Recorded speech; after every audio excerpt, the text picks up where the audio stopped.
Au départ déjà, les règles ne sont pas très simples et très vite, tout se complique. Come fly with me, let's fly away. Taxes d'aéroport, taxes de l'aviation civile sur les nuisances sonores aériennes, redevances d'atterrissage, taxes de solidarité, surcharge carburant, maintenance, personnel, kérosène, marge des compagnies à l'arrivée. Le prix des billets peut rapidement s'envoler. C'est un jeu de piste, c'est un jeu de hasard et il faut être un peu chanceux, on va dire.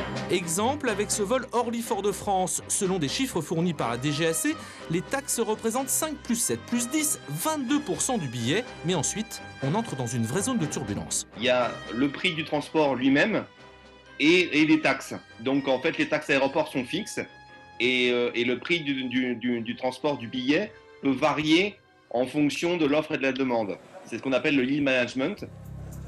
Le yield management, c'est un peu la science du remplissage des avions. C'est American Airlines, la première qui l'a appliqué au transport aérien dans les années 50. Depuis, toutes les compagnies s'y sont mises. En fait, le yield management, ça s'appuie sur des prévisions et ces prévisions, elles sont basées sur les vols des années précédentes, globalement les mêmes jours. Et à partir de là, les compagnies aériennes, elles font des prévisions sur le nombre de passagers qui seront prêts à payer tel prix pour tel vol. Et si finalement on est certain qu'il y aura beaucoup de passagers qui seront prêts à payer ce prix-là, en fait on va pouvoir proposer un prix élevé. Du coup, entre les classes de voyage, les classes tarifaires, les classes de réservation, on finit par atteindre des centaines de combinaisons. Un labyrinthe dans lequel se sont engouffrés les comparateurs de prix. Ils jouent désormais les aiguilleurs du ciel.